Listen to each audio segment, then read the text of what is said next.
નમસ્કાર દર્શક મિત્રો, પોરબંદર લાઈવમાં હું સોનલ આપનું સ્વાગત કરું છું। સમાચારોની શરૂઆત કરીએ, પરંતુ તે પહેલા એક નજર આજની હેડલાઇન્સ પર।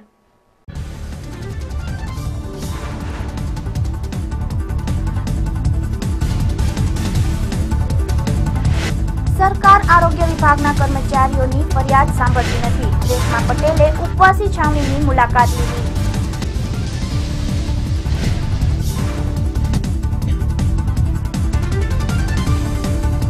લેખાનુદાન બજેટમાં માછીમારોને મોટી રાહત। ડીઝલ સબસિડીમાં ₹15ની રાહત મળશે।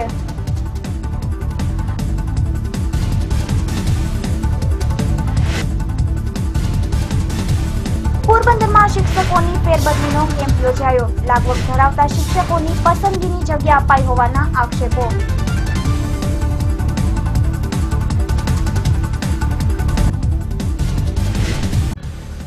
ગુજરાત ન્યૂઝ પોરબંદરની મુલાકાતે રેશમા પટેલ। પોરબંદર લોકસભા બેઠક ઉપરથી લડશે ચૂંટણી જંગ।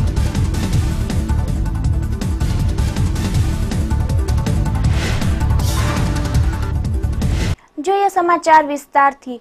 પોરબંદર સહિત રાજ્યભરના આરોગ્ય વિભાગના કર્મચારીઓ અચોક્કસ મુદ્દતની હડતાલ પર ઉતર્યા છે।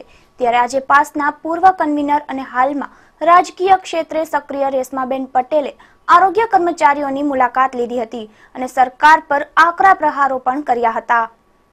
પોરબંદરના આરોગ્ય વિભાગના કર્મચારીઓ પોતાની વિવિધ માંગણીઓને લઈને સરકાર સામે મેદાનમાં ઉતર્યા છે। 15મી ફેબ્રુઆરીથી અચોક્કસ મુદ્દતની હડતાલ પર ઉતર્યા છે, છતાં સરકાર તેમના પ્રશ્નનું નિરાકરણ કરતી નથી। આરોગ્ય વિભાગના સમર્થનમાં આજે રેશમા પટેલ આવી પહોંચ્યા હતા। પાસના પૂર્વ કન્વીનર અને હાલ રાજકીય ક્ષેત્રે સક્રિય બનેલા રેશમાબેન પટેલે એવું જણાવ્યું હતું કે સરકાર લોકોના પ્રશ્નોને સાંભળતી જ નથી। આરોગ્ય વિભાગના કર્મચારીઓ પોતાની માંગણીને લઈને સરકાર સામે રજૂઆતો કરી રહ્યા છે, છતાં તેને જવાબ પણ મળતો જ નથી। આ સરકારમાં તાનાશાહી જ ચાલે છે। ચોક્કસ આ મહાત્માની ભૂમિ છે। પોરબંદરની ભૂમિ મહાત્માના સત્ય અને અહિંસાથી એક બિંદુ છે। ત્યારે આ જ ભૂમિ ઉપર આરોગ્યના કર્મચારીઓ પોતાની પીડા, પોતાની વેદના લઈ અને ચોક્કસ મુદ્દતથી હડતાળ ઉપર બેઠા છે। ત્યારે મારી પણ ફરજ બને છે કે હું એમનો ઉત્સાહ વધારી શકું, એમને કેન પ્રકારે મદદરૂપ થઈ શકું, એટલા માટે હું એમની મુલાકાત લેવા માટે આવી છું। અને અહીંયા આવીને મેં એમની વાતો સાંભળી છે। બહુ દુઃખદાયી છે કે એ લોકોને કોઈ ચોક્કસ જવાબ નથી આપતો। જે સરકારને ખોબલે ને ધોબલે મત આપ્યા છે, આજે એની વિરુદ્ધમાં બોલતા હું જરા પણ અચકાઈશ નહીં, કારણ કે તાનાશાહોની આ સરકારમાં ક્યાંય પણ કોઈ સાંભળતું નથી। દરેક મંત્રી રબર સ્ટેમ્પ બની અને બેઠા છે। જેમની પણ પાસે પીડા લઈને જાઓ છો એમ કહે છે કે અમારા આમાં નથી આવતું, અમે ન કરી શકીએ। એટલે આવી જ્યારે વાતો સાંભળવામાં આવે છે ત્યારે ચોક્કસ રીતે દુઃખ થાય છે। અને એક રાજકીય કાર્યકર્તા, એક નેતા તરીકે મને પણ એમ થાય છે કે આ લોકો માટે જે પણ કંઈ કરી શકું એ હું ચોક્કસ રીતે કરીશ। અને એ લોકો હડતાળ ઉપર આજ બેઠા છે, તો આશા રાખું કે ચોક્કસ રીતે પરિણામ તો આવશે, કંઈ ને કંઈ પરિણામ આવશે, સકારાત્મક પરિણામ આવશે એવી મને આશા છે। આરોગ્ય વિભાગના કર્મચારીઓ હડતાલ પર જતા આરોગ્યની સેવાઓ પર અસર પડી રહી છે, છતાં હજુ સરકાર સુધી તેમના પ્રશ્નનું નિરાકરણ આવતું જ નથી, જેને લઈને કર્મચારીઓમાં ભારે નારાજગી જોવા મળી રહી છે। તેજસ પટેલ, ગુજરાત ન્યૂઝ, પોરબંદર। ગુજરાત સરકારે મંગળવારે વચગાળાનું બજેટ રજૂ કર્યું છે, જેમાં માછીમારો માટે મહત્વપૂર્ણ જાહેરાતો કરી છે। પાકિસ્તાનમાં કેદ માછીમારોનું દૈનિક ભથ્થું બમણું કરાયું છે, તેમજ ડીઝલ સબસિડીમાં ₹3નો વધારો કર્યો છે। રાજ્યના નાયબ મુખ્યમંત્રી નીતિન પટેલે રજૂ કરેલા વચગાળાના બજેટમાં ગુજરાતના માછીમારોને મોટી ભેટ આપી છે। માછીમારોને ડીઝલ પર ₹12ની સબસિડી આપવામાં આવી હતી, તેમાં ₹3નો વધારો કરી અને ₹15 કરવામાં આવી છે। માછીમારોને વાર્ષિક 20,000 લીટર ડીઝલ આપવામાં આવે છે અને આ રીતે ₹3નો વધારો થતા વાર્ષિક ₹60,000 થી ₹70,000નો ફાયદો માછીમારોને થશે। આ ઉપરાંત પાકિસ્તાનમાં હાલ 500 જેટલા માછીમારો બંધક છે, તેમના પરિવારોને દૈનિક ₹150 જેવી સહાય આપવામાં આવતી હતી, તે પણ ₹300 જેવી સહાયની જાહેરાત રાજ્ય સરકારે કરી છે, જેને પગલે પોરબંદર સહિત રાજ્યભરના માછીમારોમાં ખુશીનો માહોલ જોવા મળી રહ્યો છે। ગુજરાત રાજ્યનું વચગાળાનું જે બજેટ હતું એમાં માછીમારો માટે પણ ઘણી જાહેરાતો થઈ છે। એમાં મુખ્ય માછીમારોને સ્પર્શે છે એવી જાહેરાત છે કે જે વેટ રિફંડ માછીમારોને 12 રૂપિયા મળતું હતું એની જગ્યાએ 3 રૂપિયા વધારીને 15 રૂપિયા કરવામાં આવ્યું છે. એટલે માછીમારોને એના કૂપન ઉપર આખા વર્ષે 21,000 અને 24,000 એ રીતના ડીઝલ મળતું હોય ને આ ડીઝલ પર લીટર દીઠ 3 રૂપિયાનો વધારો થતાં વર્ષે 60,000 થી 70,000નો આમાં વધારો થયો છે. માછીમારોને થતા ખર્ચ એની સામે આ જે રાહત મળી છે એ માછીમારો માટે સારી વસ્તુ છે. આનાથી માછીમારો અને મત્સ્ય ઉદ્યોગ બંનેને ફાયદો થશે અને દરિયાઈ પટ્ટી પર રહેતા જે મચ્છીના ધંધા ઉપર સંલગ્ન હોય એવા પરિવારો જે આના પર રોજીરોટી મેળવે છે એ લોકોની રોજીરોટીમાં પણ વધારો થશે અને લાખો માછીમારની સાથે લાખો દરિયાઈ પટ્ટી પર રહેતા માછીમારીના ધંધા પર સંલગ્ન એવા બધાને આનો ફાયદો થશે.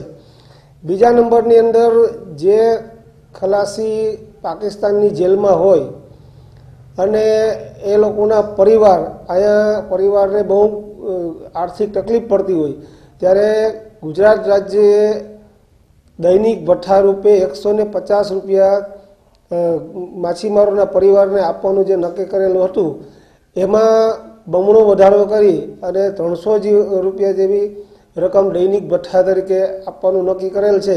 આનાથી માછીમાર પરિવારો જેના કુટુંબીજનો પાકિસ્તાનના કબજામાં પકડાયેલા હોય એના પરિવારને ઘણી આર્થિક રાહત મળશે અને એ પોતાનું ભરણ પોષણ કરી શકે એવી સ્થિતિમાં આવશે. માછીમારોની ઘણા લાંબા સમયથી વિવિધ માંગણીઓ હતી. તે પૈકીની ડીઝલ સબસિડીની માંગણી સરકારે સંતોષી છે અને તેમાં ₹3નો વધારો કર્યો છે. આ રીતે સરકારે માછીમારોને પ્રોત્સાહન આપતા આ વ્યવસાય સાથે જોડાયેલા લોકોને પણ ફાયદો થશે તેવો મત માછીમારોએ વ્યક્ત કર્યો હતો. હાર્દિક મેઘનાથી, ગુજરાત ન્યૂઝ, પોરબંદર. પોરબંદરના કુંભારવાડા વિસ્તારમાં હુમલાની ઘટના સામે આવી છે. પૈસાની લેતી દેતીના બંદૂકને લઈને યુવાન પર હુમલો કરવામાં આવ્યો હતો, જેમાં યુવાન ઈજાગ્રસ્ત બન્યો હતો. પોરબંદરના કુંભારવાડા વિસ્તારમાં રહેતા બાબુ મેરામણ મોરી નામનો યુવાન મંગળવારે સાંજના સમયે રિક્ષા લઈ અને સુદામા ચોકમાં ઊભો હતો. તે દરમિયાન સંજય વિરમ નામના શખ્સ ત્યાં ધસી આવ્યો હતો અને ત્યારબાદ પૈસાની લેતી દેતીને લઈને બંને વચ્ચે બોલાચાલી થઈ હતી અને ત્યારબાદ સંજય નામના શખ્સે બાબુને ઢીકાપાટુનો માર માર્યો હતો. બાબુ મોરીએ 1 માસ પૂર્વે સંજય પાસેથી ₹10,000 હાથ ઉછીના લીધા હતા અને તેમાંથી મોટા ભાગની રકમ તેમણે ચૂકવી દીધી હતી અને 1500 જેવી રકમ બાકી હતી, જેના બંદૂકને લઈને આ હુમલો કરવામાં આવ્યો હતો. હુમલામાં ઈજાગ્રસ્ત બનેલ યુવાનને સારવાર માટે પોરબંદરની સરકારી હોસ્પિટલે ખસેડવામાં આવ્યો હતો. ત્યાં સંજય વિરમ કરીને આવ્યો હતો ફાઇનાન્સની ઓફિસે. ત્યાં મેં એનો જે બીજો પાર્ટનર હતો સંદીપ, મેં કીધું હતું કે તને મહિનો 15 દીમાં 25 દીમાં પૈસા પહોંચાડી જાઉં. તો આ સંજય વિરમ દારૂ પીને આવ્યો, મને માર્યો. ત્યાં મેં આગળ કાલે રાતના 9 વાગે 1500 રૂપિયા 10,000ની લોન લીધી હતી. 10ના મને 8 આપ્યા હતા, 20% મને પૈસા આપ્યા હતા. મારે એને ભરી જ દેવા, અમે એને ભરી જ દીધા હે ને અત્યારે 1500 રૂપિયા દેવાના હતા. તો એને મને માર્યો ને જાનથી મારવાની ધમકી આપી હે. મારવામાં એ ભાઈ હાથેથી માર્યો હતો ને ધોકા મગાવતો હતો, ધોકાની પાઇપ. પોરબંદર જિલ્લાના પ્રાથમિક શિક્ષણ અધિકારીની કચેરી દ્વારા ફેરબદલી માટેનો કેમ્પ યોજાયો હતો. ખાલી પડેલી જગ્યાઓ માટે આ કેમ્પ યોજવામાં આવ્યો હતો અને 23 જેટલા શિક્ષકોને નિયમ મુજબ ઓર્ડરો આપવામાં આવ્યા હતા, પરંતુ લાગવગથી કેટલાક શિક્ષકોને તેમની પસંદગીની જગ્યાઓ આપવામાં આવી હોવાના આક્ષેપો કરવામાં આવ્યા છે. પોરબંદર જિલ્લામાં થોડા સમય પૂર્વે સીમ શાળામાં ધોરણ 6 અને 7 બંધ કરી દેવાનો નિર્ણય કરવામાં આવ્યો હતો. 23 જેટલા શિક્ષકો ફાજલ થયા હતા અને આ શિક્ષકોને ખાલી પડેલી જગ્યાઓમાં નિમણૂક કરવા માટે જિલ્લા શિક્ષણ અધિકારીની કચેરી ખાતે ફેરબદલીના કેમ્પનું આયોજન કરવામાં આવ્યું હતું અને 23 જેટલા શિક્ષકોને જે શાળાઓમાં ખાલી જગ્યા હતી ત્યાં નિમણૂક કરવામાં આવી હતી. આજ રોજ 6 અને 7 ધોરણમાં 10 કરતાં ઓછા વિદ્યાર્થીઓ હોય અને જે શાળાઓ બંધ થયેલી એવા 23 શિક્ષકોને આજે બીજી શાળાઓ જે ખાલી જગ્યા હતી ત્યાં ઓર્ડર આપવામાં આવેલ છે. તેમજ 1 થી 8 ધોરણમાં જે ઓવરશેટઅપમાં હતા એવા ટોટલ 77 શિક્ષકોનો પોરબંદર, રાણાવાવ અને કુતિયાણા ત્રણેય તાલુકાના મળીને જે કેમ્પ કરવામાં આવેલ છે અને એમની સિનિયોરિટી પ્રમાણે અને સરકારના વખતના ઠરાવ મુજબ આજે એ લોકોને એ જે ખાલી જગ્યા આપવામાં આવશે. ફેરબદલીના કેમ્પ દરમિયાન કેટલાક શિક્ષકોએ એવો પણ આક્ષેપ કર્યો હતો કે આ કેમ્પમાં લાગવગના ધોરણે કેટલાક શિક્ષકોની નિમણૂક કરી દેવામાં આવી છે અને આ બાબતે ઉચ્ચ કક્ષાએ રજૂઆત પણ કરવામાં આવશે. વિપુલ રાઠોડ સાથે કિશન ચૌહાણ, ગુજરાત ન્યૂઝ, પોરબંદર. રાજ્ય સરકારે પોતાના લેખાનુદાન બજેટમાં મતદારોને રીઝવવાનો પ્રયાસ કર્યો છે. વિધવા પેન્શનમાં વધારો તેમજ મા વાત્સલ્ય કાર્ડની મર્યાદામાં વધારો કરાયો છે. પોરબંદર જિલ્લામાં અત્યાર સુધીમાં વાત્સલ્ય કાર્ડનો લાભ લેવાયો છે. રાજ્ય સરકાર દ્વારા આરોગ્યની સવલતને લઈને મા અને મા વાત્સલ્ય કાર્ડની યોજના અમલમાં મૂકી હતી. આ કાર્ડ માટે આવક મર્યાદા 3 લાખની હતી તે વધારીને હવે રાજ્ય સરકારે 4 લાખની કરી છે. આથી વધુમાં વધુ લોકો આ યોજનાનો લાભ લઈ શકશે.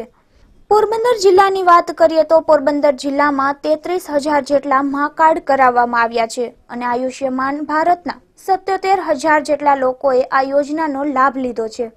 હવે રાજ્ય સરકારે આ યોજનામાં આવકની મર્યાદા વધારી છે ત્યારે વધુમાં વધુ લોકો આ યોજનાનો લાભ લઈ શકશે. મા યોજના, મા વાત્સલ્ય યોજના અને પ્રધાનમંત્રી જન આરોગ્ય યોજના અંતર્ગત ગોલ્ડ કાર્ડ, મા કાર્ડ અને મા વાત્સલ્ય કાર્ડ કાઢવાની કામગીરી ચાલુ છે. પોરબંદર જિલ્લાની વાત કરીએ તો મા કાર્ડમાં 33,000 જેટલા મા વાત્સલ્ય કાર્ડ સાથે નીકળી ગયા છે અને 77,000 જેટલા પ્રધાનમંત્રી જન આરોગ્ય કાર્ડ પણ, ગોલ્ડન કાર્ડ પણ નીકળવામાં આવ્યા છે.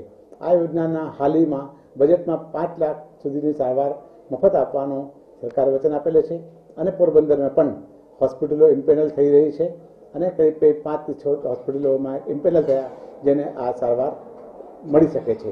જેથી ખાસ કરીને જો પણ લાભાર્થી બાકી રહી ગયો કાર્ડ કઢાવવા માટે એ કાર્ડ કઢાવવા તાત્કાલિક કઢાવવા વિનંતી કરવામાં આવે.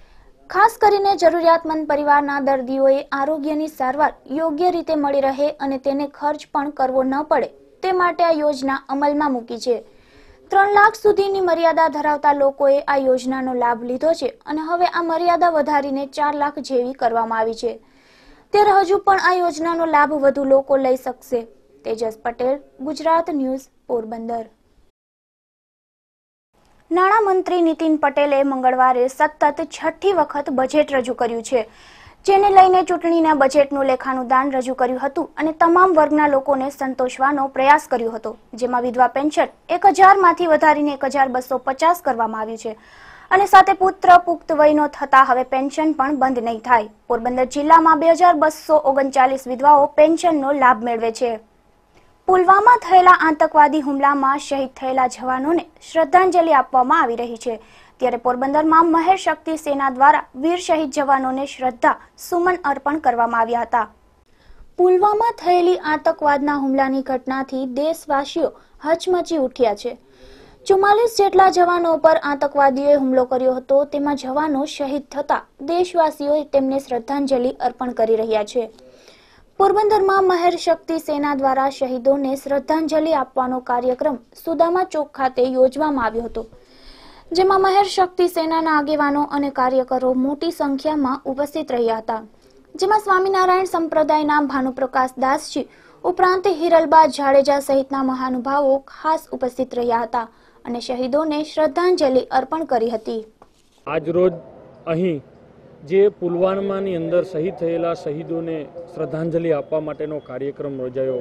દેશની જાહેર જનતાને મારી એક વિનંતી છે કે જે દેશના ગદ્દારો છે, જે દેશની સાથે દગો કરે છે અને જે આતંકવાદીઓનો સાથ આપે છે, સૌથી પહેલાં તો દેશમાંથી આ લોકોને હાંકી કાઢવા જોઈએ અને આપણે આપણા દેશને સુરક્ષિત બનાવી અને પછી પાડોશી દેશ જેનો વાંક છે એને આડે હાથ લઈ અને એનો નાશ કરવો જોઈએ. જે વીરો શહીદ થયા છે, જેની લાખો કરોડો ભારતીયોની જાન બચાવી છે, એની માતાઓ, એની જે બહેનો છે, એની ઘરવાળીઓ છે, એને આજ અમે એક જ સંદેશો આપીએ છીએ કે હે માતા, એ બહેન, તમે એકલી નથી, તમારી પાછળ 1 કરોડ 1 અબજ આખો હિન્દુસ્તાન તમારી સાથે છે. તમારે મૂંઝાવાની જરૂર નથી. આ તમારા દીકરા જ છીએ અમે. આ અમારો સંદેશો છે. મહેર શક્તિ સેનાના આગેવાનોએ એવું જણાવ્યું હતું કે પાકની નાપાક હરકતોને ઈંટનો જવાબ પથ્થરથી આપવો જોઈએ, જેથી હવે આપણા જવાનો પર આ પ્રકારે હુમલો કરવાનો વિચાર પણ ન કરે. મહેર શક્તિ સેનાએ આજે અશ્રુભીની આંખે શહીદોને શ્રદ્ધાંજલિ અર્પણ કરી હતી તેમજ પાકિસ્તાનને જવાબ આપવાની માંગ પણ કરી હતી. તેજસ પટેલ સાથે કિશન ચૌહાણ, ગુજરાત ન્યૂઝ, પોરબંદર. હાલ રાજ્યભરમાં સ્વાઇન ફ્લૂનો કહેર જોવા મળી રહ્યો છે, ત્યારે સ્વાઇન ફ્લૂને કારણે મોતને પણ ભેટવાની ઘટનાઓ સામે આવી છે। પોરબંદર જિલ્લામાં પણ અત્યાર સુધીમાં 9 લોકોના મોત નીપજ્યા છે, ત્યારે સ્વાઇન ફ્લૂને રોકવા માટે લોકો તકેદારી રાખે તેવો અનુરોધ આરોગ્ય વિભાગે કર્યો છે। શિયાળાના સમયમાં પડેલી ભારે ઠંડીને કારણે સ્વાઇન ફ્લૂએ માથું ઉચક્યું હતું। આ વર્ષે પોરબંદર જિલ્લામાં પણ સ્વાઇન ફ્લૂના દર્દીઓમાં નોંધપાત્ર વધારો થયો છે અને અત્યાર સુધીમાં 9 જેટલા લોકો મોતને ભેટ્યા છે। સ્વાઇન ફ્લૂ સામે કઈ રીતે તકેદારી રાખવી તેને લઈને પોરબંદર જિલ્લાના આરોગ્ય અધિકારીઓએ ખાસ માર્ગદર્શન આપ્યું હતું। આપને ખાસ કરીને આ સમય થઈ રહ્યો સિઝનલ ફ્લૂ, જેને આપણે પહેલા સ્વાઇન ફ્લૂ નામથી પુકારતા હતા, આ રોગ બાબતે માહિતી આપવા માંગુ છું। ખાસ કરીને આપ જાણો છો કે આ સિઝનલ ફ્લૂ એક વાયરલ ડિસીઝ છે, જો વાયરસથી ફેલાવતો હોય છે। દર્દી જ એમનો સ્ત્રોત હોય છે। જ્યારે કોઈ દર્દી ખાંસી ખાતો હોય ત્યારે એને શરીર ખાંસી દ્વારા એના વાયરસ બહાર ફરતી, ખાસ કરીને હેન્ડલ હોય કે ટેબલ ખુરશી પર જ્યારે એના વાયરસ પડેલા હોય ત્યાં હાથ લાગવાથી આ ચેપ ફેલાઈ શકાય છે। તે માટે ખાસ કરીને ચેપ કેવી રીતે રોકવાનું એ અગત્યનું હોય છે। સિઝનલ ફ્લૂના ખાસ કરીને લક્ષણની yદि વાત કરીએ તો આ સામાન્ય રીતે શરદી, ખાંસી, બુખાર, તાવ, ગળામાં દુખાવો, ક્યારેક ઝાડા અને ઉલટી પણ થઈ શકતી હોય છે। આ જેમ વાયરસ રોગ છે, જેને રોકવા માટે આપણે એન્ટીવાયરલ ટ્રીટમેન્ટ પણ આપવામાં આવે છે અને વેક્સિનેશનની પણ સુવિધા ઉપલબ્ધ હોય છે। આ દર્દના મુખ્ય લક્ષણ જેમ વાત કરી કે ગળામાં દુખાવો સાથે શરદી, ખાંસી થતી હોય છે અને ફીવર આવતો હોય। આ એક એવો રોગ છે જેને રોકવા માટે તકેદારી મહત્વની છે। આપણે જ્યારે પણ ભીડભાડ વિસ્તાર જવાનું અટકાવવાનું રાખવાનું હોય, એવા વિસ્તારમાં ગયા હોય, ઘરે આવ્યા હોય તો સૌથી પહેલાં હાથ સ્વચ્છ કરવામાં વધારે મહત્વપૂર્ણ છે। હાથ ધોઈને ઘરમાં પ્રવેશ કરીએ તો હાથ ચોખ્ખો હશે તો વાયરસ તમારે લાગવાની શક્યતા ઓછી થઈ જાય છે। આ ઉપરાંત સમય પર વેક્સિનેશનની પણ આપણે સુવિધા લઈ શકાય છે। એની જે દવાઓ છે, આ દવાઓ સરકારી આરોગ્ય કેન્દ્રોમાં, હોસ્પિટલ, સામૂહિક આરોગ્ય કેન્દ્ર, પ્રાથમિક આરોગ્ય કેન્દ્ર પર મફત ઉપલબ્ધ છે। 48 કલાકની અંદર જ, ખાસ કરીને ફરી આપણે કહું છું, 48 કલાકની અંદર આ દવા લીધી લેવામાં આવે તો એને આપણે મૃત્યુ પણ રોકી શકાય છે। ખાસ કરીને અમે ટ્રીટમેન્ટની વાત કરીએ તો 3 કેટેગરીમાં દર્દીઓને બાંટવામાં આવે છે। કેટેગરી 1, કેટેગરી 2 અને કેટેગરી 3, જેને ABC કે નામથી કહેવામાં આવે છે। એમાં સામાન્ય દર્દી હોય છે, જેને શરદી, ખાંસી, ઉધરસ આવતો હોય, એને સામાન્ય ટ્રીટમેન્ટ આપવામાં આવે છે। કેટેગરી DBમાં જે દર્દી હોય, જેને અમે ઓસિલ્ટામિલ દવા એમને ઘરે જ આપવામાં આવે છે, આઇસોલેશન ઘરે જ આપવાનું હોય અને એ દર્દીને પણ વધારે ચિંતા ના કરતા સારવાર 100% લે તો મટી પણ જાય છે। C કેટેગરીના દર્દી થોડા ભયંકર હોય છે, જેને ખાસ કરીને વૃદ્ધ ઉંમર હોય, ઇમ્યુનિટી ઓછી હોય, પ્રેગ્નન્ટ લેડી હોય, બાળકો હોય અને શ્વાસની તકલીફ વધારે થતી હોય, એવા દર્દીઓને C કેટેગરીમાં આખી સારવાર આપવામાં આવે છે। એવામાં ખાસ કરીને C દર્દીને જ અમે ઇન્વેસ્ટિગેશન ખાસ કરીને લેબોરેટરી કરાવી છે, જેથી ખબર પડે કે આપણે વિસ્તારમાં આ સ્વાઇન ફ્લૂનો પ્રકોપ કેવો છે। यदि પોરબંદરની વાત કરીએ તો આ વર્ષે પોરબંદરમાં અમારા પાસે 16 જેટલા દર્દીઓ નોંધવામાં આવ્યા છે, જે સારવાર પણ આપવામાં આવે છે। અને કમનસીબી વાત એવી છે કે કંઈક 5 જેટલા દર્દીઓ અમે મૃત્યુ પણ પામેલા છે, એના ઉપરાંત જેટલા પણ કોન્ટેક્ટમાં થયા છે બધાને અમે કોન્ટેક્ટ ટ્રીટમેન્ટ પણ આપી રહ્યા છીએ। એટલે ખાસ કરીને ફરી આપણે રિક્વેસ્ટ છે કે આ સિઝનમાં ભીડભાડવાળી જગ્યાએ ન જવું। ખાસ કરીને આપણી ઇમ્યુનિટી અથવા કોઈ પણ જાતનો રોગ ચાલતો હોય ત્યારે કિડની બીમારી, લીવર, હાર્ટ અથવા કોઈ બીમારી હોય ત્યારે પણ આ રોગથી બચવા પ્રયત્ન કરવાનો છે। સામાન્ય આપણે તાત્કાલિક લાગે કે શરદી, ખાંસી, બુખાર, ઉધરસ, ગળામાં દુખાવો થાય તો નજીકના આરોગ્ય કેન્દ્ર, પ્રાથમિક આરોગ્ય કેન્દ્ર અથવા આપણે ગવર્મેન્ટ હોસ્પિટલ, પ્રાઇવેટ હોસ્પિટલને પણ ડૉક્ટરનો સંપર્ક કરવો। પ્રાઇવેટ ડૉક્ટર પણ यदि અમે કહેતા હોય, જણાવતા હોય, તેને પણ આપણે સારવાર મફત આપવામાં આવે છે, જેથી વગર ગભરાયા જેટલી વહેલા જાગશો એટલી વહેલા આપણે નિદાન કરી યોગ્ય સારવાર કરાવવા મારી વિનંતી છે। પોરબંદરના ઝુંડાળા વિસ્તારમાં આવેલા બહુચર માતાજીના મંદિરે આનંદના ગરબાનું આયોજન કરવામાં આવ્યું હતું, સાથે સાથે શહીદોને શ્રદ્ધાંજલિ પણ અર્પણ કરવામાં આવી હતી। પોરબંદરના ઝુંડાળા વિસ્તારમાં રાજાશાહી વખતનું બહુચરાજીનું મંદિર આવેલું છે। આ પૌરાણિક મંદિર ખાતે ધાર્મિક તહેવારોની ઉજવણી કરવામાં આવે છે અને સાથે સાથે છેલ્લા 4 વર્ષથી આનંદ ગરબા મંડળ દ્વારા અવારનવાર આનંદ ગરબાનું પણ આયોજન કરવામાં આવે છે। પૂનમના દિવસે બહુચર માતાજીના મંદિર ખાતે આનંદ ગરબાનું આયોજન કરવામાં આવ્યું હતું અને ભક્તિભાવ સાથે આ ગરબા બોલવામાં આવ્યા હતા। આ પ્રસંગે પુલવાના આતંકવાદી હુમલામાં શહીદ થયેલા જવાનોને શ્રદ્ધાંજલિ પણ અર્પણ કરવામાં આવી હતી। આજરોજ અમે અહીંયા જે પોરબંદરનું 230 વર્ષ જૂનું રાજાશાહીના વખતનું બહુચરાજી માતાજીનું મંદિર છે, એ જે રાણા વિક્રમાદિત્યે જ્યારે ગાદી ઉપર બેઠા ત્યારે આ મંદિરની સ્થાપના કરેલી અને એમના માતુશ્રી રૂપારીબાની સ્મૃતિમાં મંદિર બંધાવેલ છે. અને અહીંયા એક પાછળ માન સરોવર એક કુંડ પણ એક રાખેલ છે.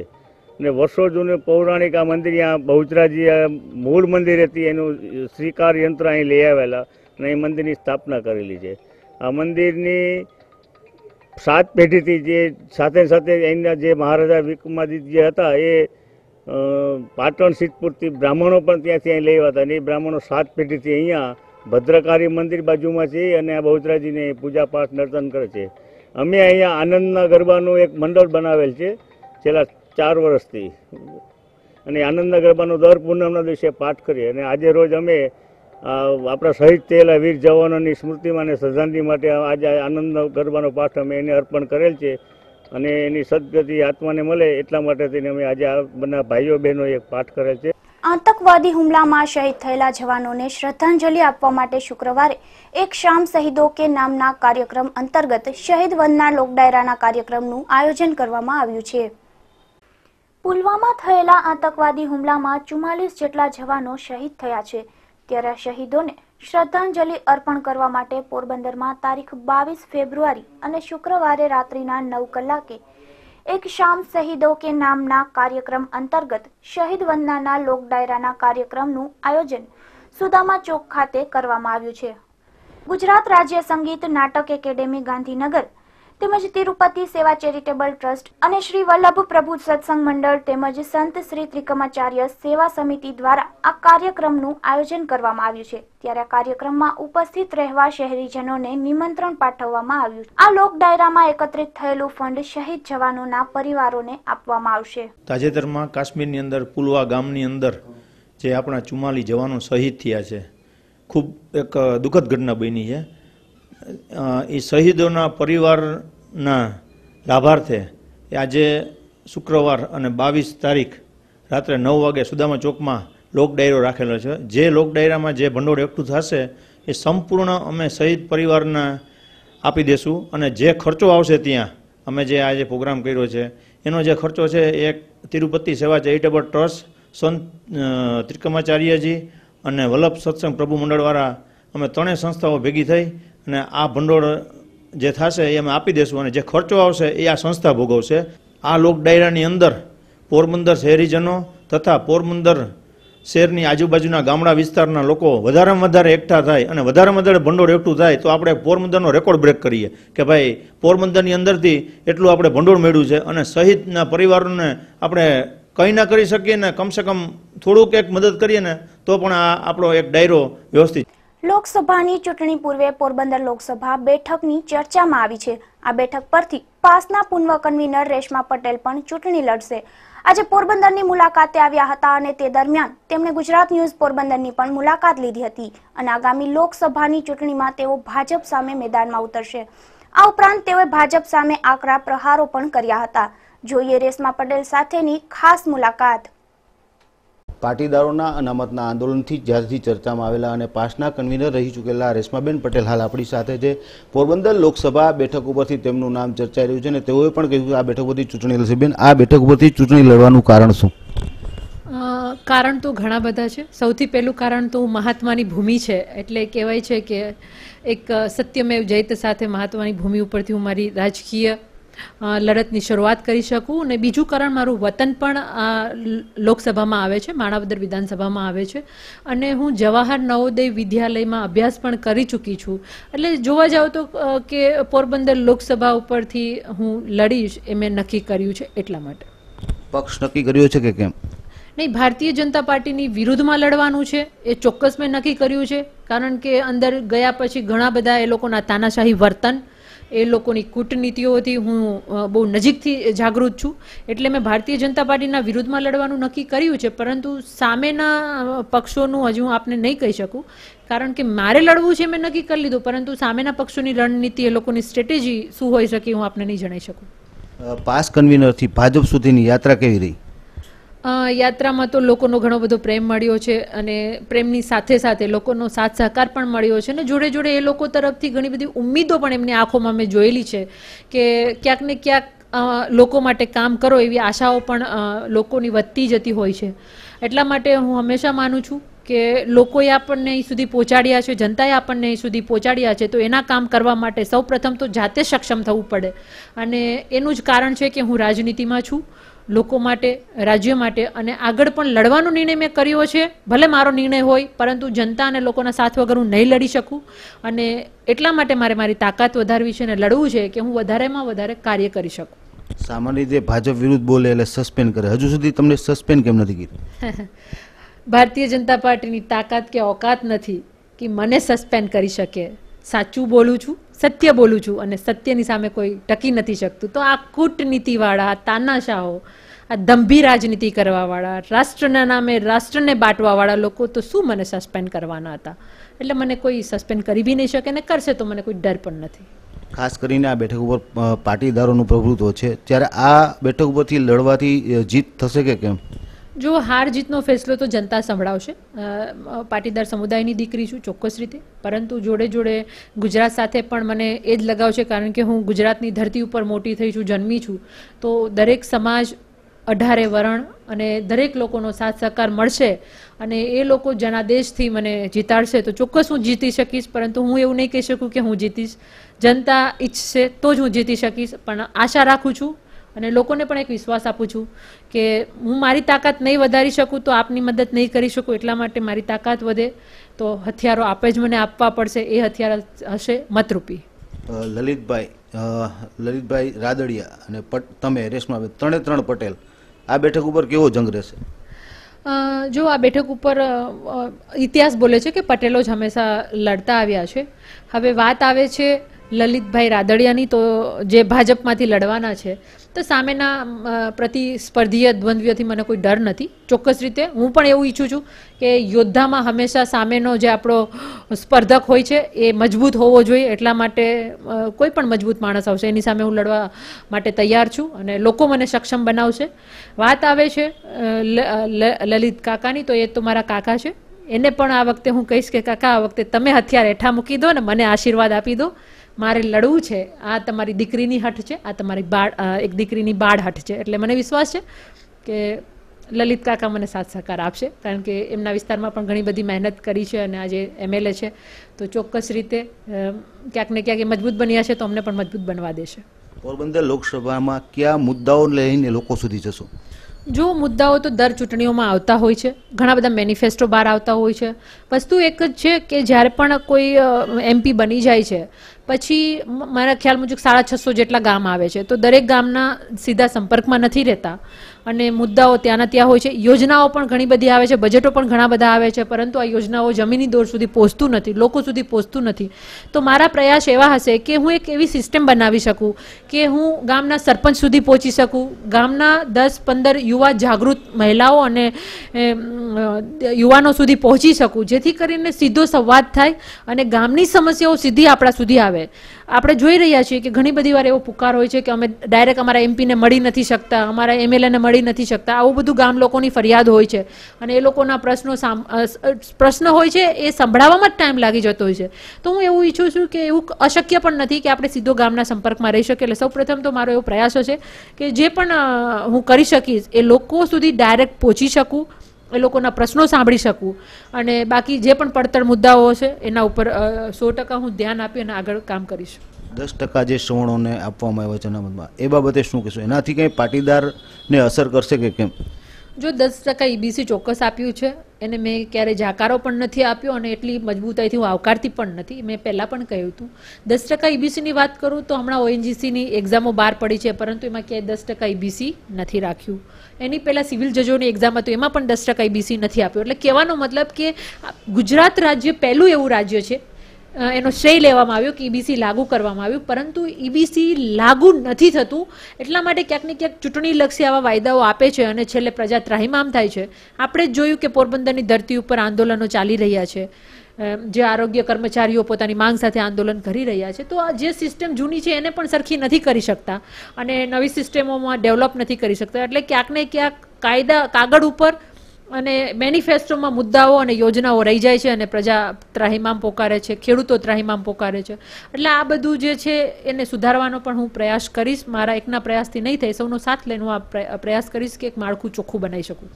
ગુજરાતમાં 26માંથી બીજેપીને કેટલી મળશે? એટલું મોટો પરિણામ હું આપને નહીં સમજાવી શકું, કારણ કે મારા એકના હાથમાં નથી.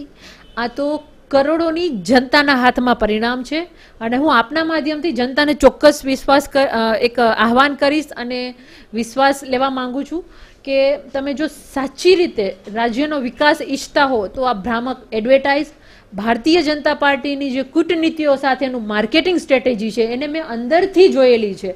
આજ હું ભારતીય જનતા પાર્ટીના લેબલ સાથે ઓળખાવું છું, એક ભાજપના નેતા તરીકે ઓળખાવું છું. એટલા માટે આપને કહું છું કે મેં અંદરથી જોયેલું છે ભાજપની કૂટનીતિઓને. એ લોકો માત્ર જનતાને ગુમરાહ કરવા માટે, વોટ લેવા માટે યોજનાઓ આપે છે, વાયદાઓ આપે છે, પરંતુ એ પૂરા નથી કરતા. એટલે મહેરબાની કરી અને એને વોટ ના આપશો. જેણે આપણા સૈનિકો માટે, ભારત માતાની રક્ષા કરતા ફોજીવીરો માટે એવું કહ્યું હતું કે એકના બદલામાં 10 લાવીશું, એના બદલે આજે ભારત માતાના સંતાનો એક પછી એક શહીદ થઈ રહ્યા છે. ત્યારે આપને ચોક્કસ કહું છું કે જેને એના જ નેતાઓ કહી રહ્યા હતા કે બંગડીઓ આપવી જોઈએ કેન્દ્ર સરકારને, આજે હું કહી રહી છું કે સ્મૃતિબેન, આ બંગડીઓ જે છે એ મારે મોકલાવાની જરૂર છે ભારતીય જનતા પાર્ટીના વડાપ્રધાનને, એ પદાધિકારીને, કે જેથી કરીને ચૂડિયા પહેરીને બેસી જાય. કારણ કે આપણા શહીદો જવાન થઈ રહ્યા છે, એના ઉપર કોઈ ધ્યાન દેવામાં નથી આવતું. એટલે ચોક્કસ રીતે ભારતીય જનતા પાર્ટીને વોટ માંગવાનો બિલકુલ અધિકાર નથી. એટલે મારું સ્પષ્ટ માનવું છે, જનતાને પણ હું આહવાન કરું છું કે ભારતીય જનતા પાર્ટીને વોટ ના આપશો. આ લોકો માત્ર માર્કેટિંગની કંપની ચલાવી રહ્યા છે અને મુખ્યમંત્રી એ માત્ર રબર સ્ટેમ્પ છે. આ હતા રેશમાબેન પટેલ કે આ બેઠક ઉપરથી કોઈ પણ ભોગે ચૂંટણી લડશે અને ભાજપને વળતો જવાબ આપશે અને ભાજપની જે નીતિ છે તેમને નજીકથી જોઈ છે અને કોઈ પણ હિસાબે તેઓ આ બેઠક ઉપરથી ચૂંટણી લડી અને પૂરેપૂરો જે ફાઇટ આપવાની પણ પ્રયત્ન કરશે. કેમેરામેન હાર્દિક મેઘનાથી સાથે જીતેશ ચૌહાણ, ગુજરાત ન્યૂઝ, પોરબંદર. જતા જતા ફરી એક નજર આજની હેડલાઇન્સ પર.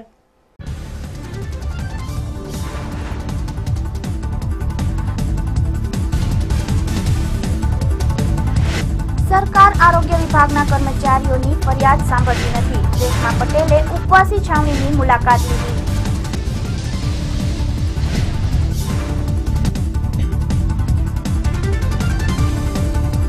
લેખાનુદાન બજેટમાં માછીમારોને મોટી રાહત. ડીઝલ સબસિડીમાં ₹15ની રાહત મળશે.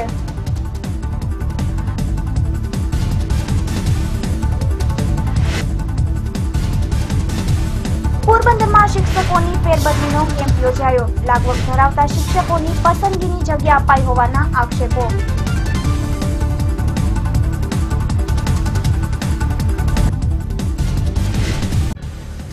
ગુજરાત ન્યૂઝ પોરબંદરની મુલાકાતે રેશમા પટેલ. પોરબંદર લોકસભા બેઠક ઉપરથી લડશે ચૂંટણી જંગ.